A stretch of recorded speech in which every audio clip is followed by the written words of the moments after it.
Hi everybody, this is Chris Petri. Welcome again. We're doing another great episode here on my channel. We're going to actually just work on basics of watercolor washes and colors and brushwork. This is the kind of thing that I would practice myself when I first started watercolor a lot because one, it's fun. You don't have to worry about anything. You just get in there, you start doing some swatches. We could just start one right here. So we're just going to start a swatch. We're going to make basically a square. And you do it freehand. You don't have to worry about it. When you first start out, your square might be a little bit, on an angle or whatever, but the more you practice, the better you get at freehand, drawing and contour drawing. So you just try to do your best to do a square or a rectangle. And that's basically our starting point for our drawing. So right away doing this type of exercise, one, it's fantastic. We get a little practice on our drawing.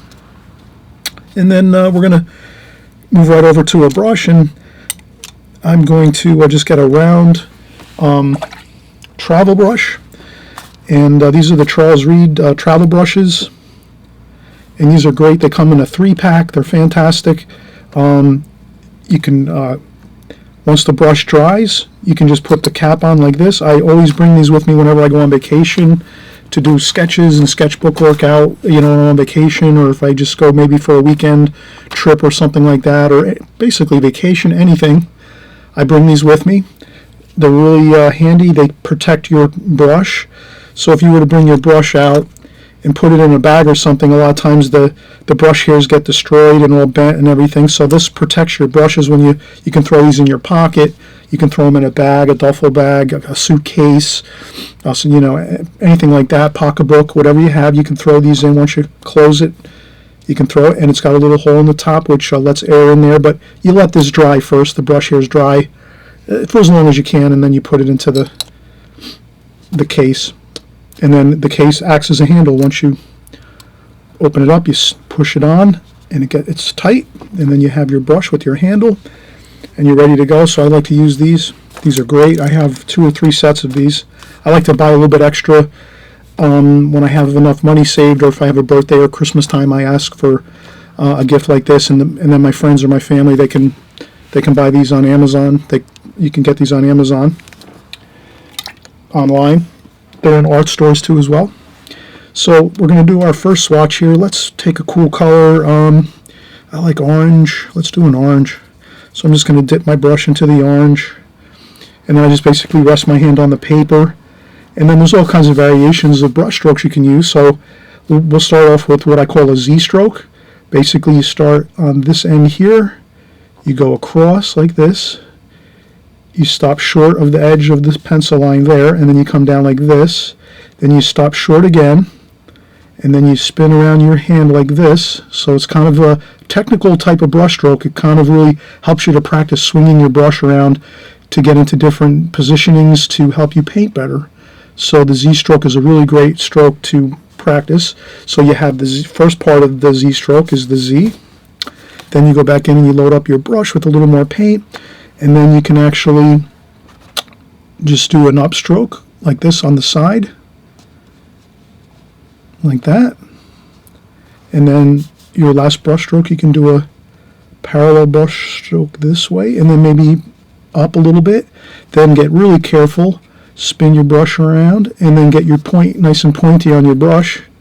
Or you can also do that in your palette. You can take your palette and then spin your brush on your palette to get a good point, and then you can finish up your last bit like this, with your hand always resting on the paper when you're doing these brush strokes as much as possible. Try to keep your hand stable when you're doing these exercises. I think it's really important to do that. And then you can kind of tidy up your rectangle if you want, a little bit like that, just to get it good so it's pretty much right with the pencil lines, So that's a really great practice technique to use and method. And then you can always just write on top or below. So we're just going to say that's a Z stroke.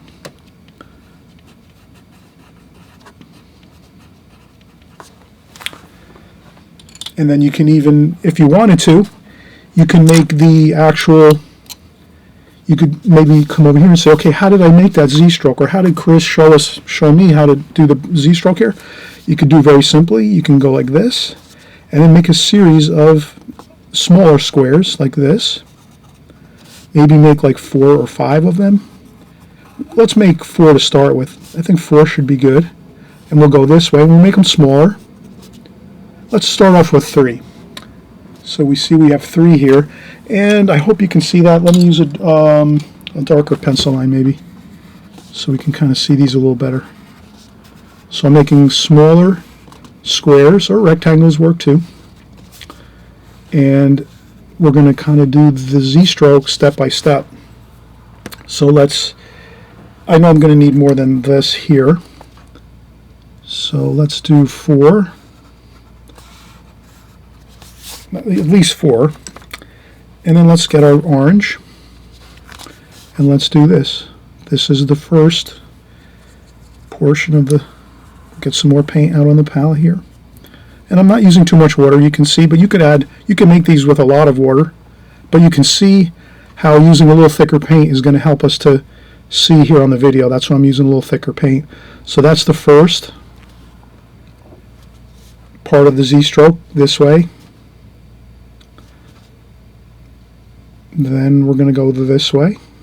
That's the second part. And then the third part is, and then we'll do the full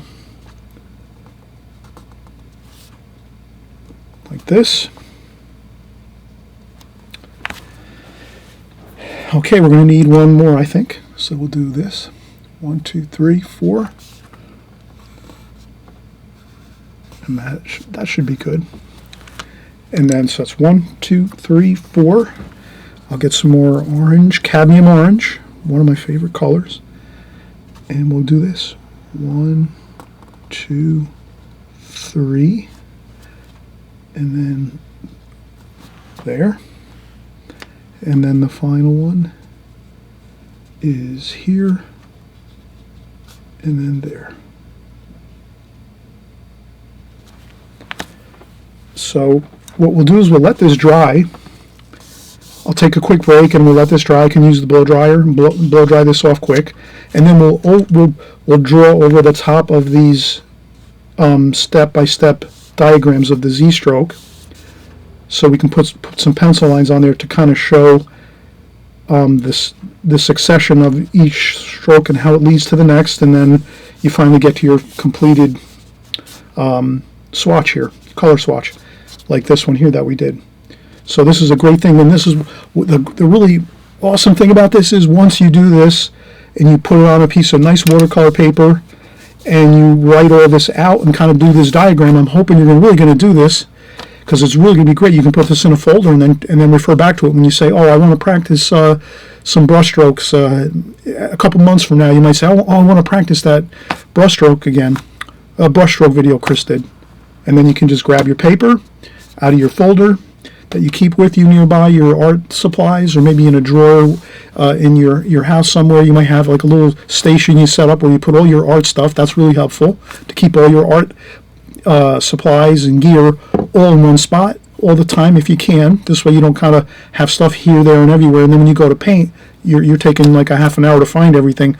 Try to keep everything in one spot. Maybe get a big plastic bin, put all your stuff in that. If you don't have a real spot of your own in your house or your home or your apartment, wherever you live, if your space is a little tight and you really can't find the room to have a little workstation or a little table to work on all the time, you can always put everything in a plastic bin with a plastic tub.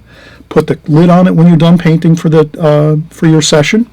Put it and stow it someplace, and when you're ready to paint the next time, maybe a week later on the weekend, you grab your tub, and you bring it out, and then you have all your stuff right in one spot. You know where everything is. Nothing's missing. You don't have to go looking for anything. I know some of you are really organized, and you probably already have this stuff all figured out, but some of you that are just starting out, perhaps, and if you're new here, and this is your first time, thanks so much for coming by. You'll have a lot of fun here on our channel. We're always doing cool stuff like this.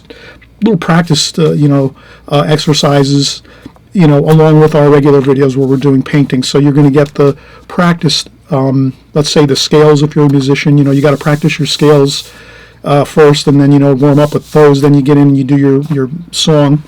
So this is kind of like the same idea. If you're a sports athlete, you're going to practice a little bit before you start the game. You're going to throw the ball around. You're going to do your stretches, your exercises, get warmed up, and then you go and you do your painting. Same idea as this. You warm up first with all these type of things. You keep doing these every once in a while, and then that leads you up to better paintings because you're going to have better mastery over handling your brush, putting in nice washes like this, controlling your brush, having a really good handle on this stuff is really going to be great for you. So I know you're going to practice this. And so, all right, actually by the time I'm done talking here, this is already pretty dry. So let's do it this way. Okay, so the Z-stroke is this way. And then we could go right over the top like that. And then over here we'll do it this way. And then here we'll put an X there. And then an X over here.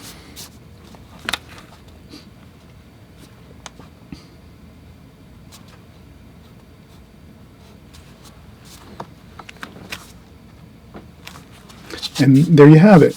That's the finished swatch, like this over here. Brush stroke this way, this way, this way, there, and then you have it. And that's the complete Z-stroke. And actually, I will take a break now. I'm going to get a cup of coffee, and I'll be right back, and we'll do a second practice exercise. I know you're going to really enjoy these. These are fun.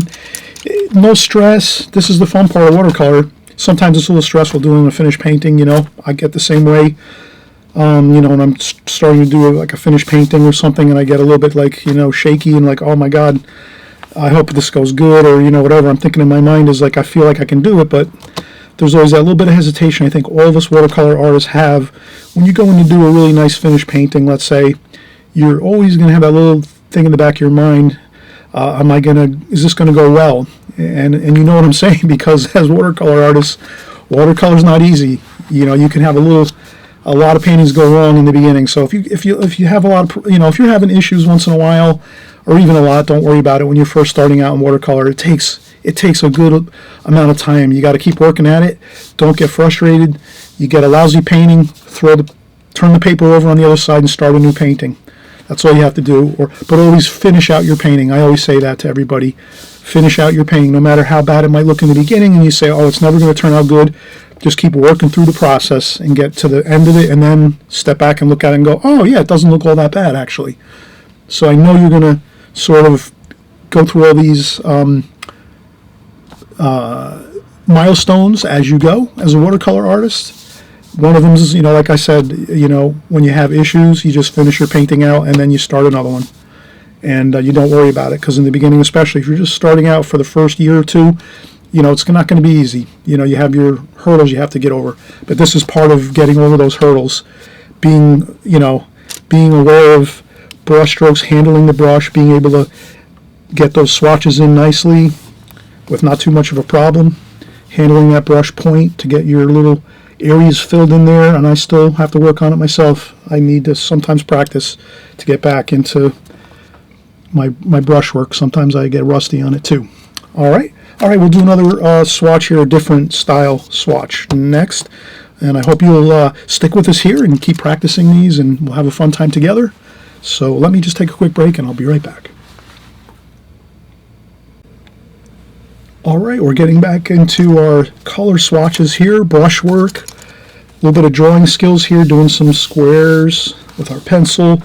I'm using a little bit of a darker lead now. I'm going to grab my 6B, and let's do a second one.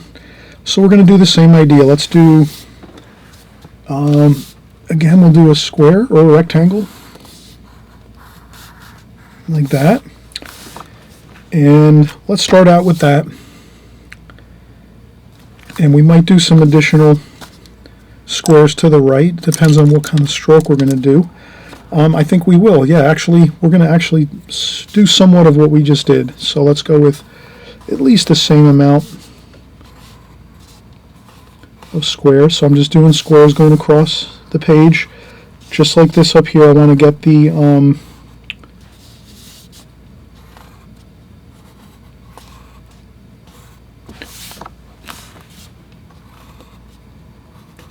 And if we have to add a few more, we can do that, but at least we'll put out 5 extra smaller ones here. We're going to do an 8-stroke now. So I'm going to get some more color, and another favorite color is green, so let me use some green. Let's see what we have here. Okay, that's a chromium of oxide. So what we're going to do now is, with our green, we're going to mix a couple different greens. We're going to go with sap green up here. So now we're going to get into a little bit of color mixing. And you're always safe if you mix colors, if you want to start to branch out and say, hey, I want to mix more variety of colors in my watercolors, and you're kind of new to watercolors. What you can do is, which is very helpful, is start out, maybe, this is just an idea, you're the artist, you have to kind of check into what I'm saying, or, you know, kind of think about it when I'm doing something like this and ask yourself, does this make sense? So I'm going to take sap green, chromium of oxide over here on the left. That's a very dull green, opaque, very opaque.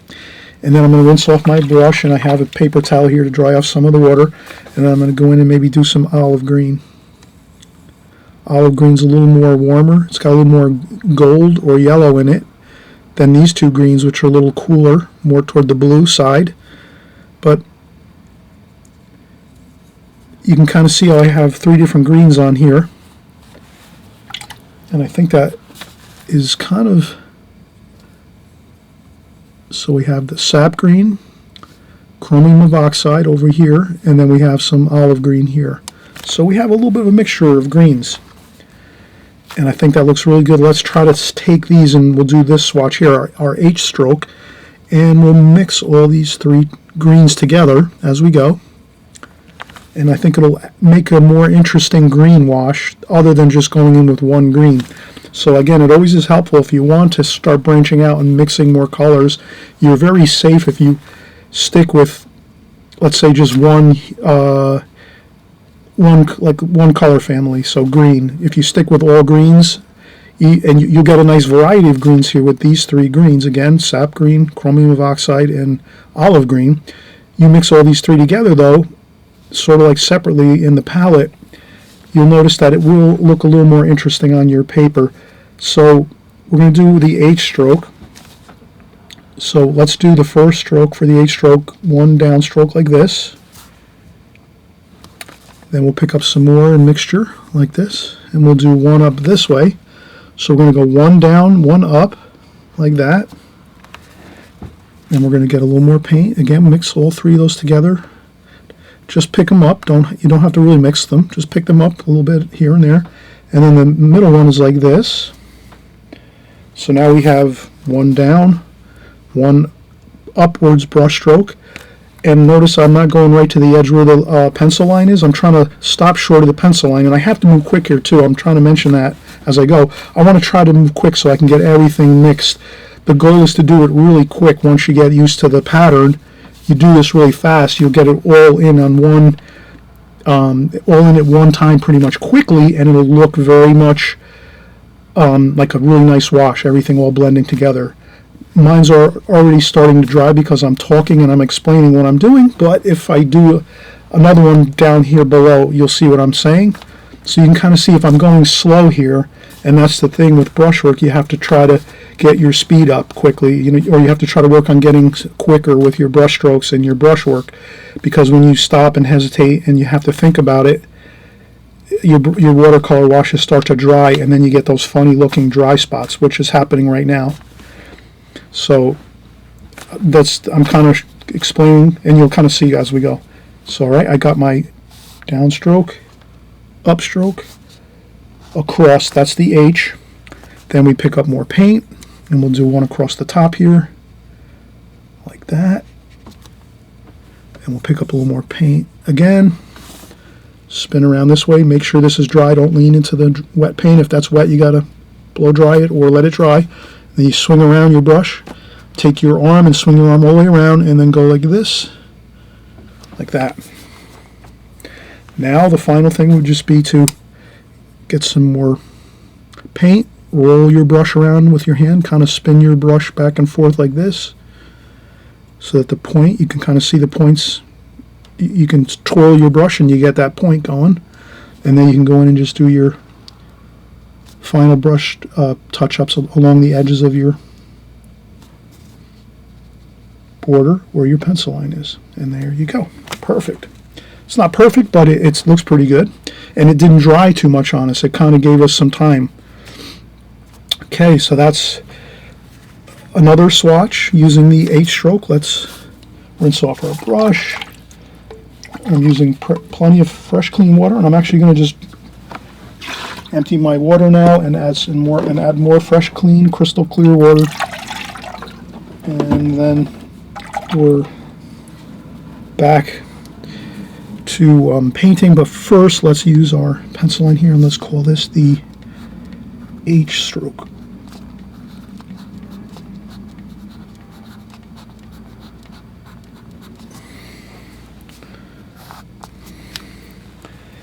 Alright, so let's go here and then start doing the process that we did. So the first one was on the left side. We did an upstroke this way, and you can use a small brush. I'm going to stick with this one, but you can use a small brush when you do these smaller swatches here. That might be very helpful, actually. Let's do that. Let's get a smaller brush. So I'm going to look here, see what I have. Let me look around.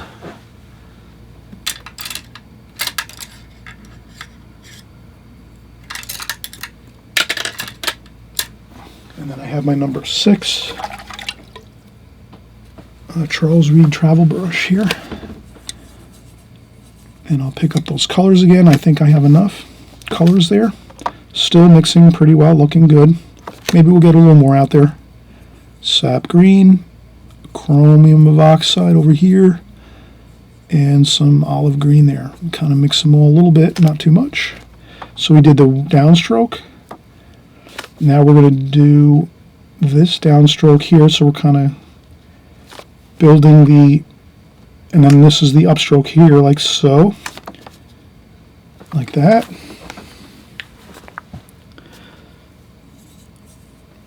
And then we're going to do the same thing.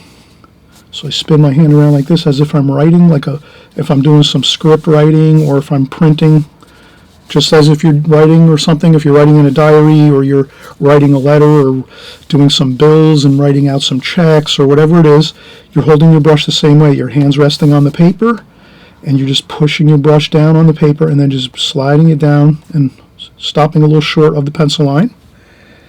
And then then you're taking your brush and spinning it around this way, hand resting on the paper the same way.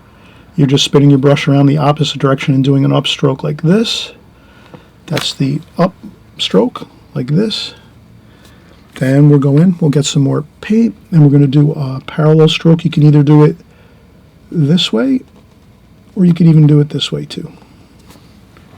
So that's downstroke, upstroke, parallel stroke to the right.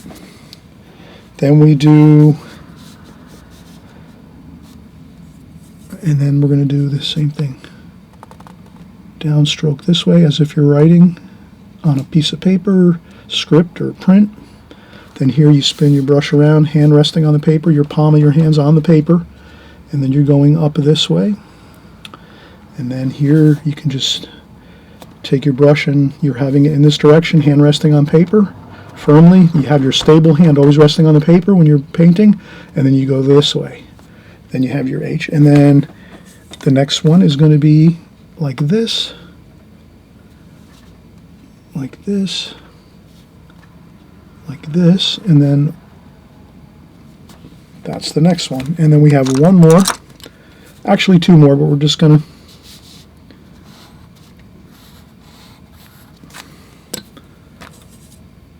a little more paint. You can see there's not much water there. I'm using mostly paint and just a little water. So now we're going to do this downstroke, upstroke, side stroke, one up top. Now we're doing the one on the bottom, like that. And then we just roll our brush around on the palette to get that point on our brush. If you don't have a really good point on your brush, no problem. Get it as good as you can by rolling it on the paper on the palette, and then you get your fill in the rest of the square or rectangle. You could do either square or rectangle works for this. And that's the finished swatch. So now we're going to rinse off our brush. I'll set that to the side. I'll get my pencil and we'll just do the pencil lines, the arrows. So this one was an upstroke. This one was a downstroke there. This one was that way. And then this one was this way. And then you could, when these dry, put you could put an X there, but this will give you pretty much your. Actually, we didn't do this. We actually just went to the right over here to fill in these. So once these dry, you could put an X there, just kind of like this. You could put another X in here if you want. If you might use some white paint, maybe we'll do that. Let's use a little bit of white paint, and it'll kind of just give us an idea of a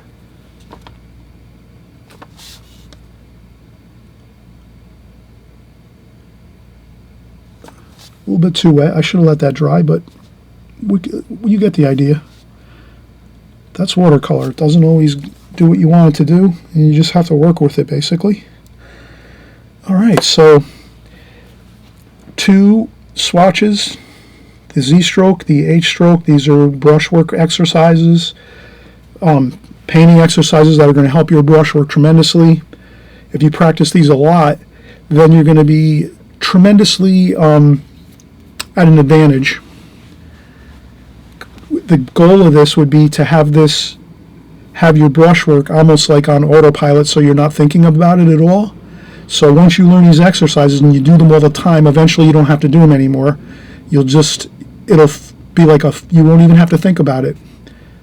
You'll just be focusing on the colors you're mixing and focusing on your painting and your washes on your painting, what's drying, where you can work next on your painting. You'll be thinking about critical things that are going on your watercolor painting, and you won't be worrying about, oh my God, I'm having a hard time painting in that spot over there or over here or over there, and my brush stroke just went off the lines or something like that. So does that make sense? It really is like kind of crucial to learn these type of things if you want to just have a lot easier of a time painting. So enough said with that. Let's continue on. Let's do some more.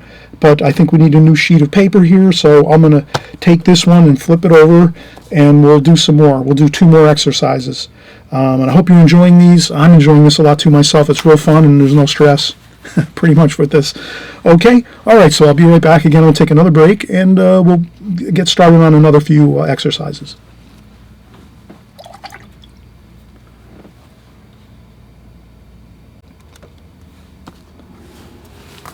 All right.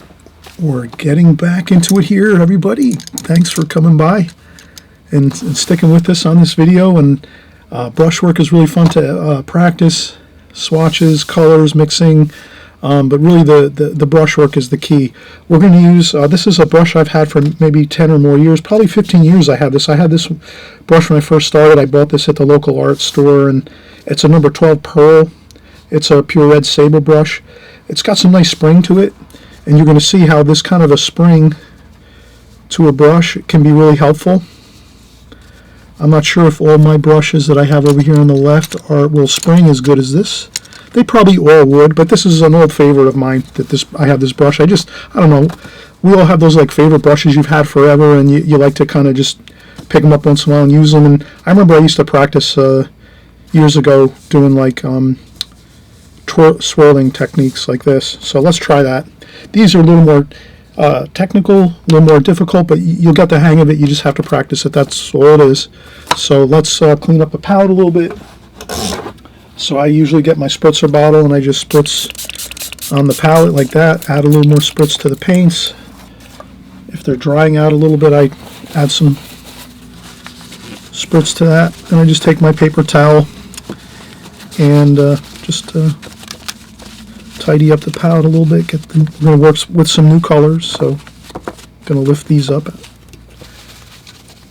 like that. And let's draw a few circles. So I'm going to start over here on the left-hand side, and I'll draw like a decent circle here. You can use stencils if you want. It's best if you can practice. Just try drawing circles, maybe on a piece of printer paper first. I always mention I like to practice on printer paper first to sketch things out. I'm looking for some printer paper. Well, hold on a sec. I'm going to go across the room here.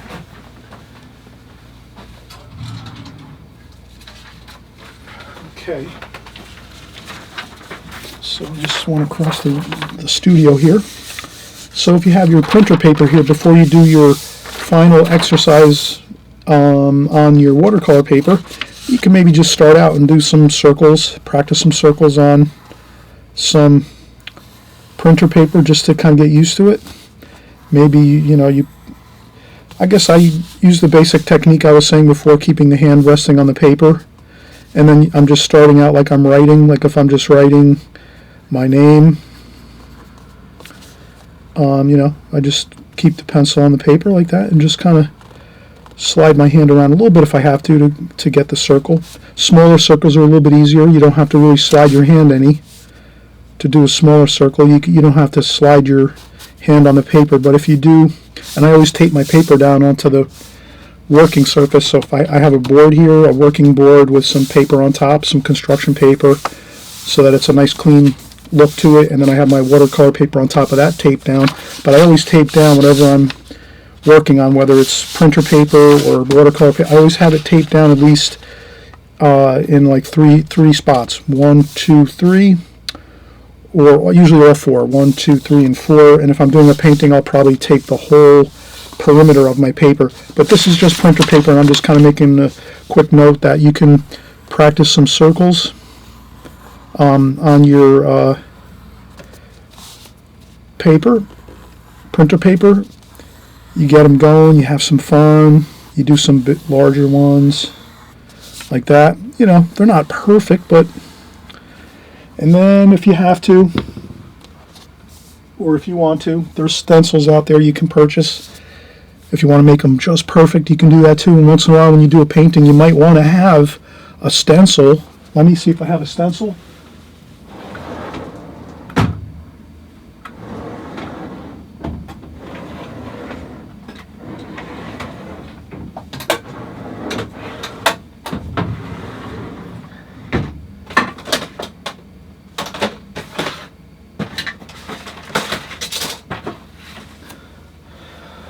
Okay, so I found a stencil here in the drawers, and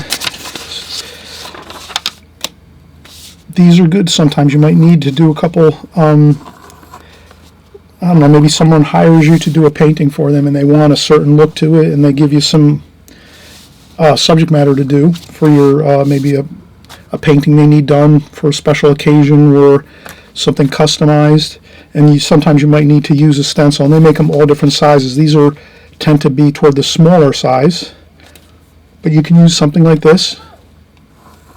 And as well, you can use they have the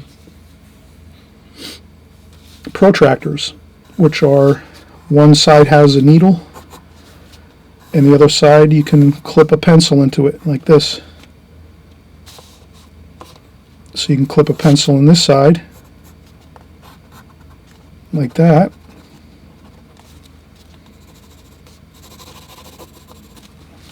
And this has a point, and this is attached with an adjustment screw, and then you could just set this down, and you can open it up wider or make it small according to how big you want the circle, and then you just take it and you spin it around. I have to get one. I had one. I think I don't know where it is right now, but I have to get another one of these because I think I needed one the other week or something, and I didn't have it.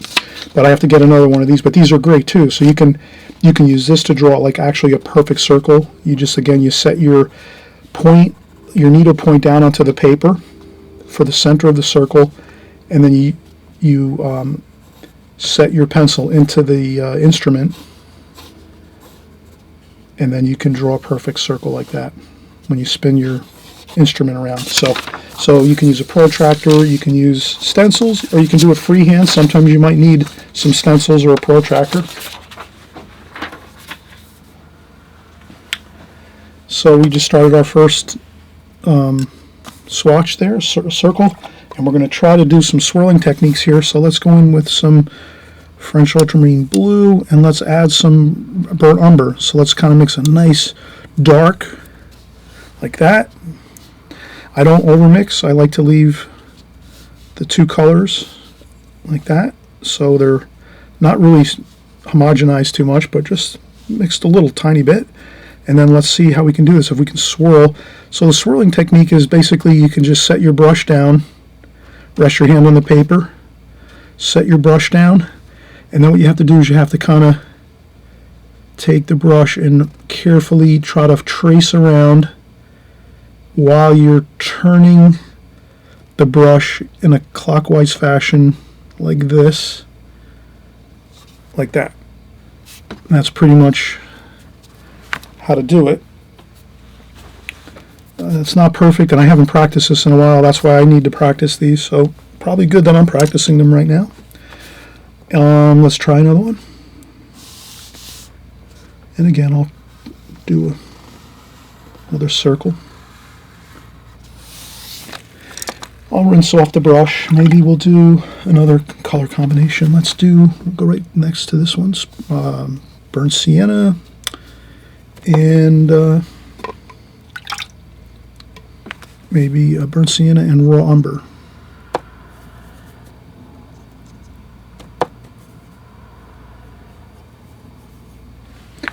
All right, and I'm going to touch down my brush here like that. And then I'm going to kind of get the brush more straight up like this. You can kind of see how I'm bending the brush up this way.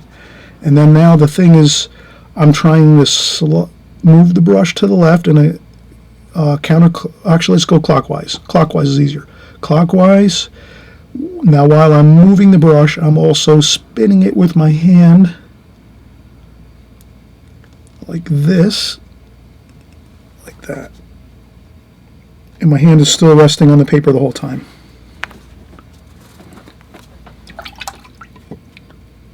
Then you can always go back in. You can grab a tissue, dry off the brush a little bit, and then take this here, dry the brush off pretty good with a tissue once you rinse it.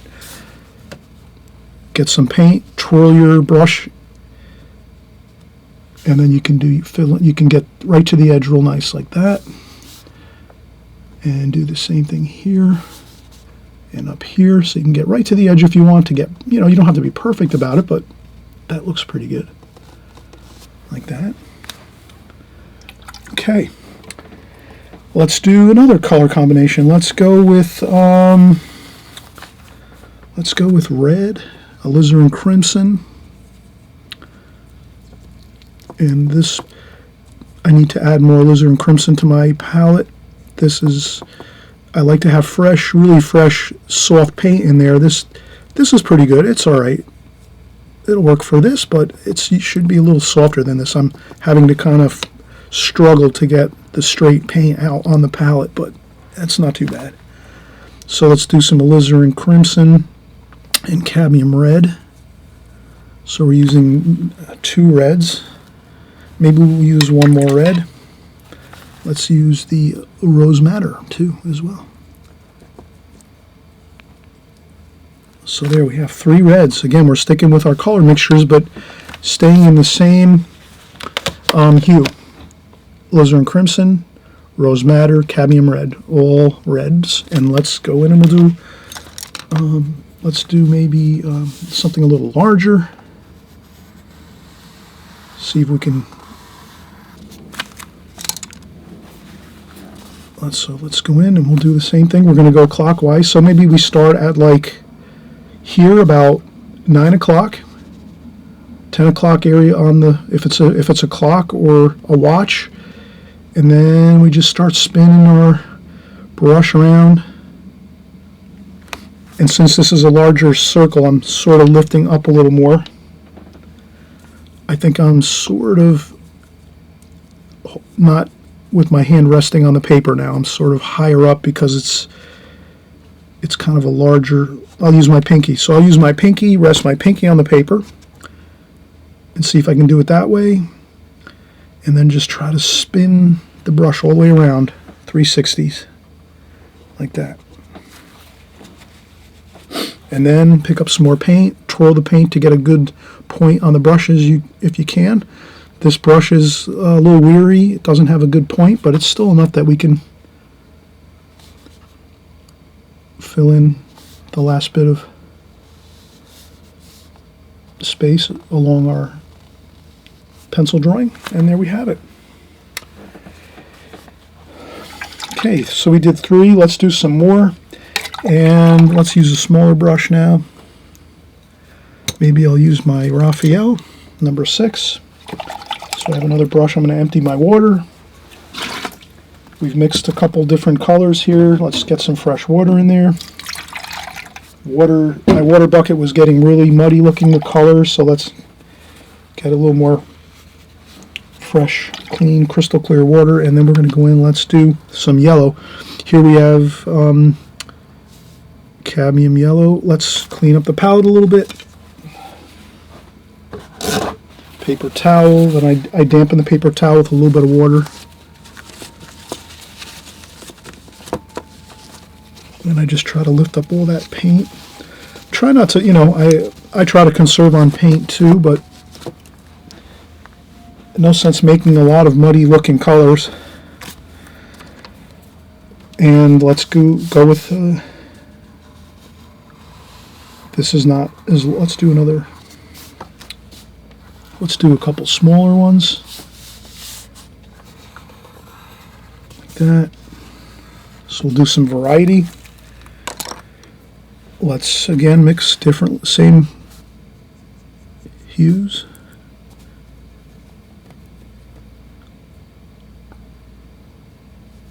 Cadmium lemon yellow. That's very lemony yellow. Rinse off the brush. Dry it off on a paper towel a little bit. Pick up some cadmium yellow, which is more of a warmer, orangey kind of yellow over here.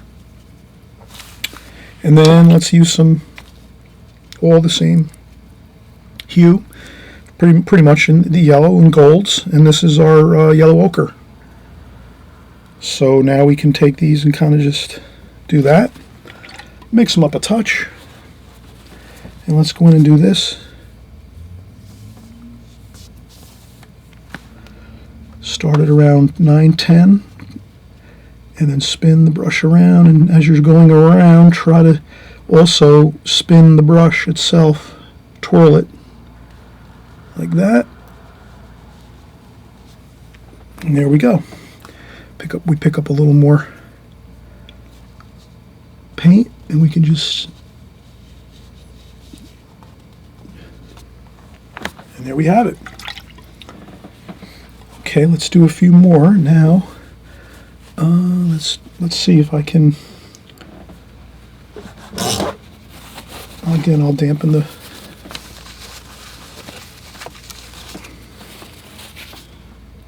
And let's do some cerulean blue. Let's do cerulean blue. We'll start up here. Cerulean blue, cobalt blue. Rinse off the brush a little, dry it off on a paper towel, just so we're not flooding too much water in our palette, and also we're not trying to mix too many colors all together. And so now we have a mixture of 3 different blues: cerulean blue, cobalt blue, French ultramarine blue.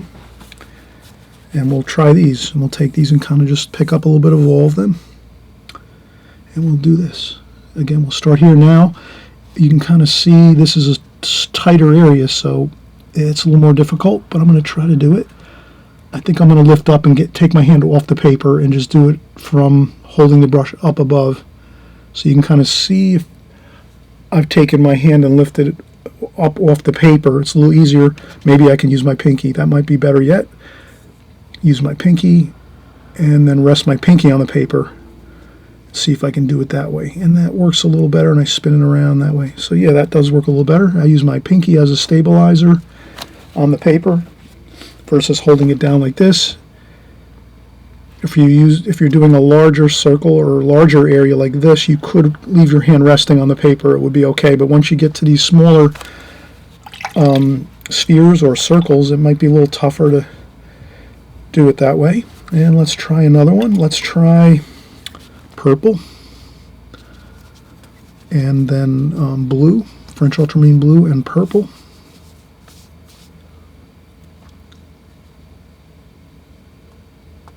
And then I'm just going to keep my hand resting on the paper and just spin the brush around like this, like that. And then I get a brush goes back into the paint, and I twirl the brush around to get a nice point like that. And just go around like this and touch up the outer perimeter. And let's see, we have greens, reds, orange, we did green, we did pretty much all of our colors. We'll do some black. We're going to use some, let's see if we have Payne's Gray and Ivory Black. And again, I need more paint in there, so you want to have fresh paint in there squeezed in when you start your painting. When you're working with your paintings, even swatches, if you're doing things like this, you always try to have fresh squeezed paint in here. You see how I'm kind of struggling to, and this is not good for the brush either, trying to dig in and swish around to try to get some color. I don't advise that. That's why but I want to show it here so that you can kind of see what not to do. So a lot of times what not to do is really important to kind of see. And then I'm going to do the same thing clockwise. Spin my brush around if I can. Maybe I'll use my pinky, hold the brush straight up. See if I can spin it around like that. Good. Go back in, we get some swirl the brush, or spin the brush on the palette to get a point as best you can, however pointy your brushes can be. And we go there like this and like this. Alright, so that's the twirling method. I hope you really enjoy this.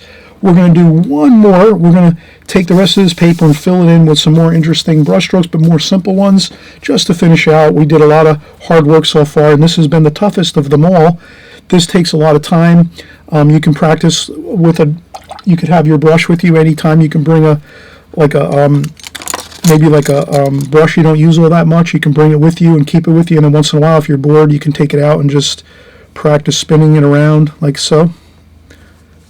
On your shirt or your pants with no paint, no water. You could just have a brush with you, a dry brush, and you take your dry brush and you practice spinning around. Hey everybody, just a quick informational. I'm really excited. I've been invited to the Thousand Island Arts Center to teach a workshop this summer. It's August 9th, 10th, and 11th, which is Tuesday, Wednesday, and Thursday. And it's a daytime workshop. 9 a.m. to 4 p.m. We're going to have an absolutely fantastic time. I'm going to put up the itinerary in just a second too as well, but I wanted you to have the Thousand Island Arts Center phone number so you can call to register, or you can also register online. That's up to you. Their phone number is 315-686-4123. Again, their phone number is 315-686-4123. Or you can also register and look up all the information online at TIARTSCENTER.org. Again, their website is TIARTSCENTER.org.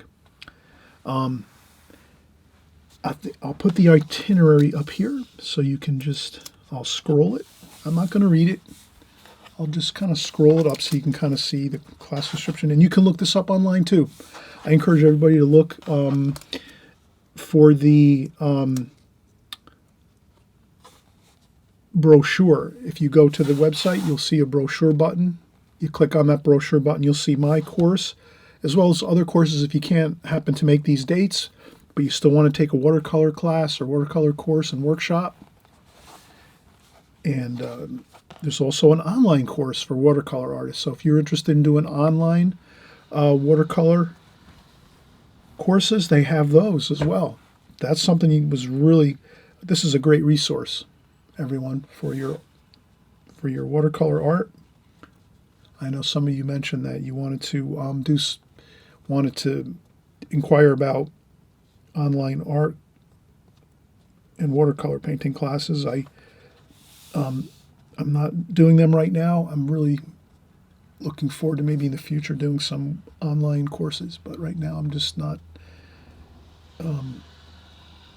geared up for that right now. So they have them though for those that want to do online courses.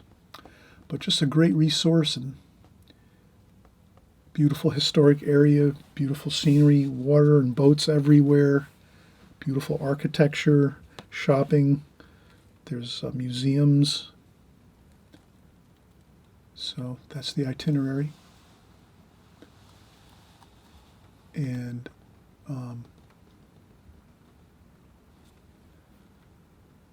I hope you'll all make it out to the workshop. And again, we're going to have a great time, tons of fun drawing and painting in watercolor. So I hope to see you there. And let's get back to our watercolor painting. And doing the exercises and trying to spin around 360 with your brush like that. So if you can do that, you could try the 3 different ways we did it. Hand resting on the paper, try to get that 360 spun around. Then you could try it with your pinky stabilizing your hand up above, and you hold your brush up a little higher and you try to do that spin around. And then of course you can even try it without anything, just with holding your brush straight up in the air without doing any stabilizing or anything. Hold the brush higher up like this and just see if you can let the brush sit on the paper and spin it around like that. That might be the easiest way of all, actually. Okay, so let me take another break. Let me take another quick break. I'll be right back, and we'll just finish up and do a few more swatches, okay? And then we'll be finished up, and you'll have a really cool video you can come back to if you want to and just practice along with it. Or if you're going to save this, if you can save your worksheets that you're doing, your swatches, and put them in a folder or keep them in your bin. If you have a bin, you keep all your art materials. Wherever you keep your art supplies and materials, keep this couple pages. We have this one here and this one here. If you keep these with you, and then whenever you want to practice them, maybe once a month, you say, today is going to be my practice on swatches, and then you practice on them for just a couple hours. And you can use inexpensive paint if you want. You can use printer paper to do these exercises too. I'm doing them on watercolor paper. I want them to look a little better on my video, but you can use printer paper, absolutely. I use printer paper all the time to do practice brush strokes and color mixes, and also for drawing and sketching things out. So I try to save money myself on not using too much watercolor paper. I try to conserve my watercolor paper for my videos and my finished paintings.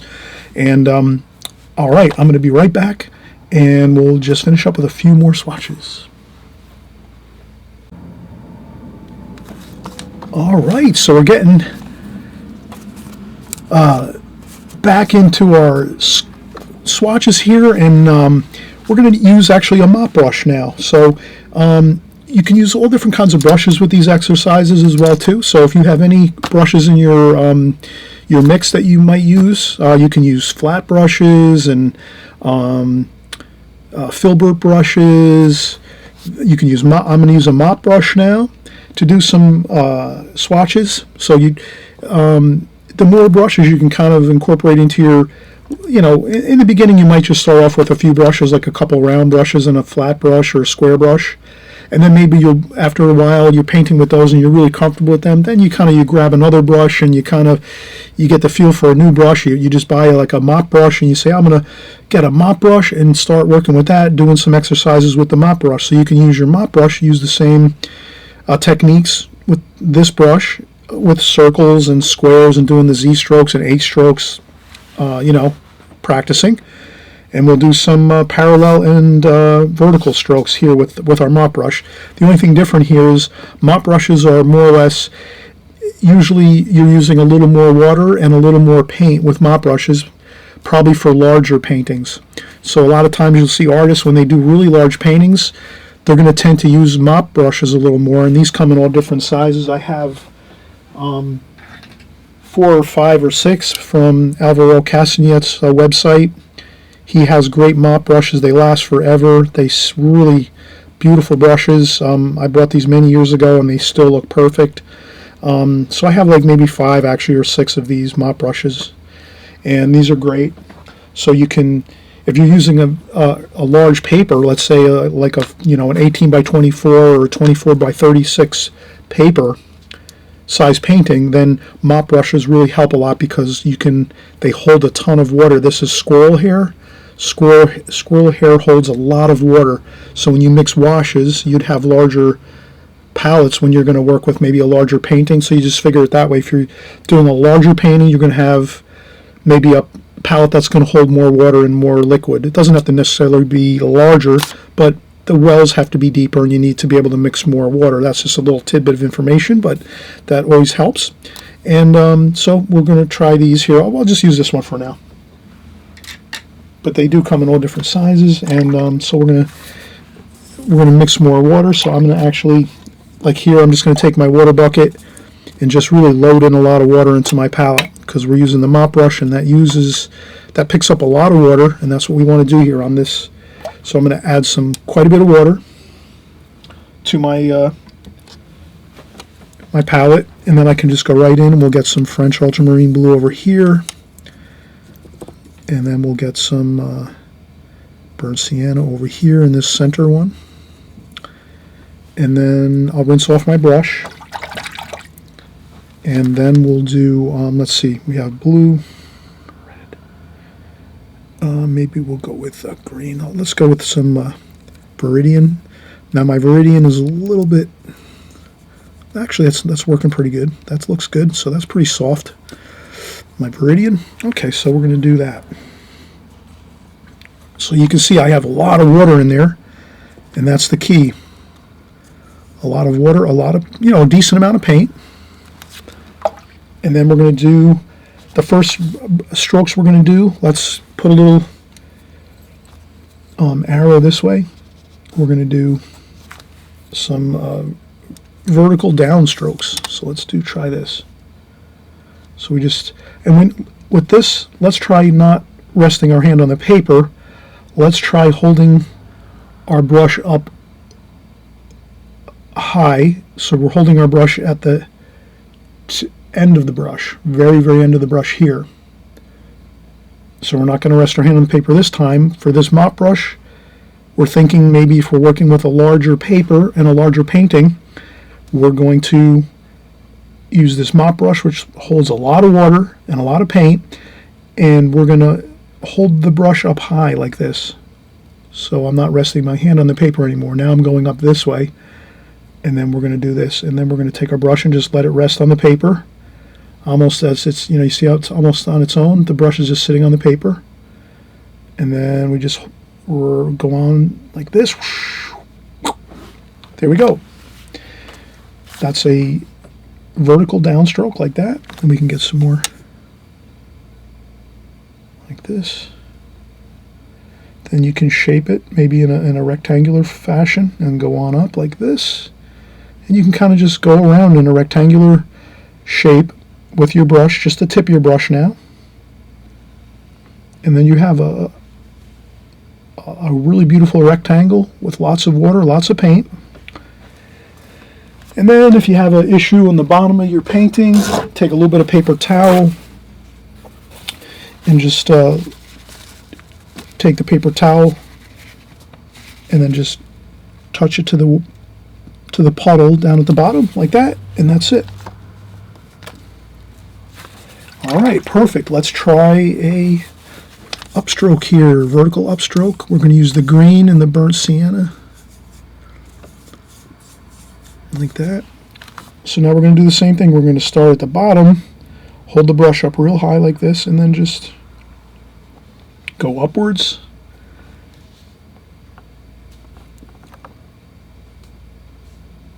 And then we're going to make this into like an elongated rectangle like that.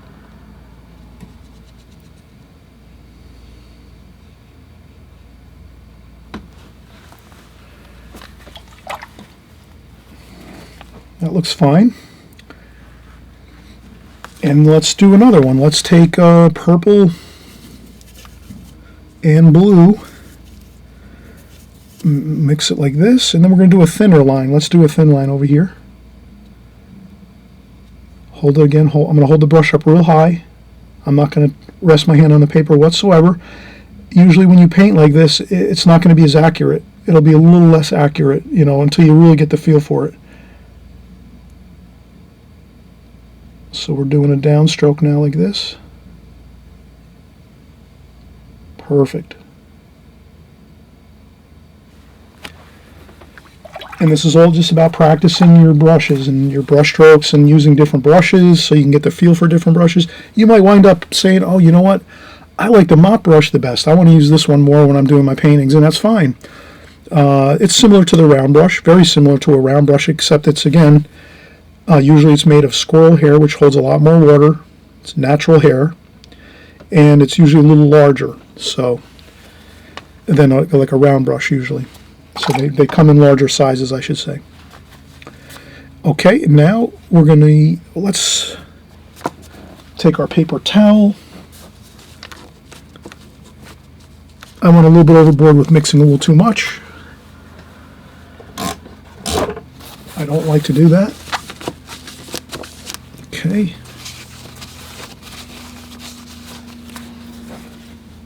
And I'm going to go in and get some yellow.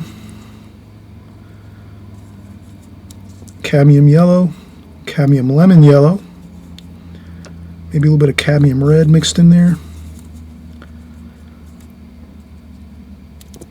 like that. Okay, let's do this. We did a downstroke, let's do an upstroke now. So again, the same thing, I'm going to hold my brush up high like this, my mop brush, and go in an upwards fashion.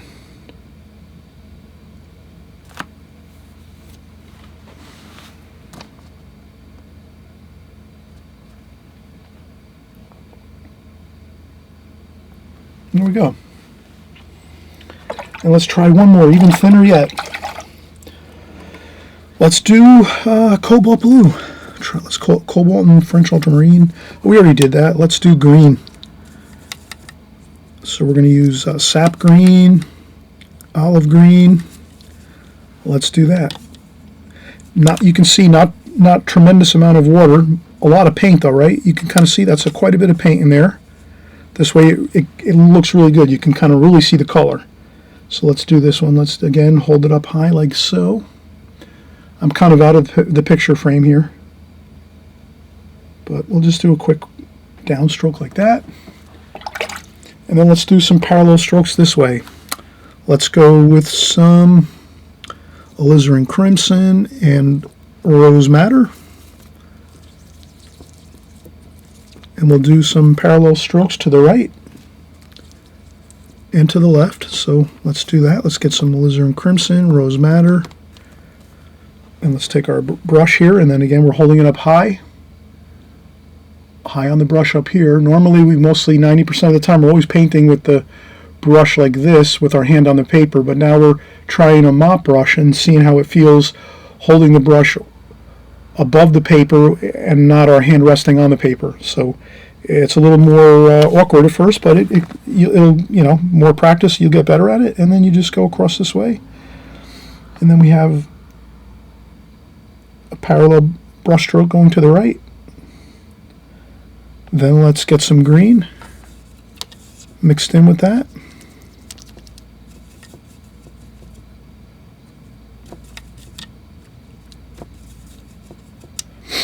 And then let's make this one a little thicker, so we press the brush down a little more, like this.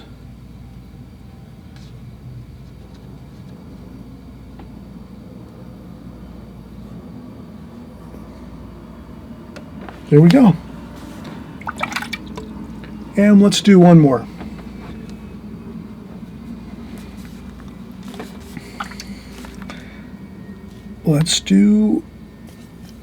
We'll make this a smiley face, like that. I kind of saw two eyes and a nose there, so let's make a fun thing of this. Let's make a smiley face. There we go. And then we will do a burnt sienna, French ultramarine blue, so we'll make a good dark burnt umber, and we'll finish off with another darker wash here below, like this, to the right. And let's go one more. We'll do another one up top. This one will go right to left. And again, you can see I'm just doing some fun exercises here. And that's the tape up here, Scotch tape, like that. And then let's do one more over here. Let's do an orange and red. Cadmium red, rose madder, cadmium red, cadmium orange. And then let's do this here. Let's just do a nice thick orangey red.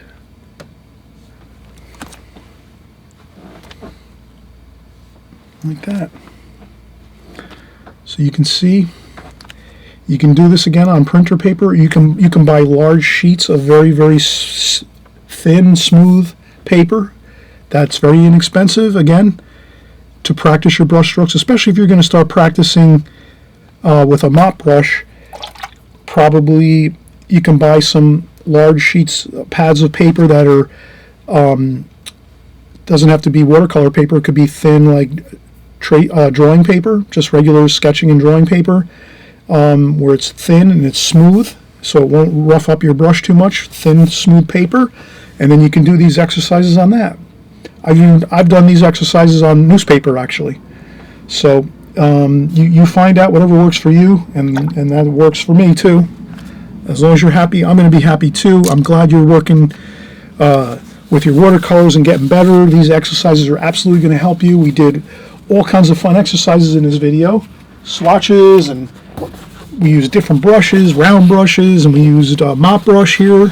We have our first couple practice swatches. We got a little more detailed into this here, a little more, accurate and, zoning in on the details. And then over here we were a little more fun. We did the circles here with our brush, twirling our brush. That's the tough one. Out of all these exercises, that's the hardest one, doing the twirling of your brush to try to get your brush spun around in a 360-degree fashion to get a circle really quick. But it'll come in handy when you're doing a watercolor painting for sure, learning those brush techniques, okay? So let's practice these. Have fun with it. There's no pressure. And I also mentioned, if you haven't subscribed, please subscribe. It's right on the right-hand side down there. On the right-hand side of the screen, you'll see the subscribe button. And I always mention, if you subscribe, it's great because you'll just be alerted whenever I'm making new videos, so you can follow along with us and join us along, join along with us here every week. We do paintings. We do every style of watercolor painting, seascapes, landscapes, cityscapes. We do figure painting. We do, any kind of watercolor painting, you name it, we do it. And as well, we do fun exercises like this. So I'm just hoping you're going to stick here on my channel and keep practicing. You're going to get better without question. And I always try to, again, explain everything I'm doing in detail so you really kind of get it. And there's no scratching our heads and wondering what I'm doing. I'm going to tell you everything I'm doing. And so I'm hoping your paintings get better and better every week, every month, and every year. And I'll be here month after month and year after year to keep painting along with you as you get better and better and more excited about watercolor. Okay, so we'll see you on the next video.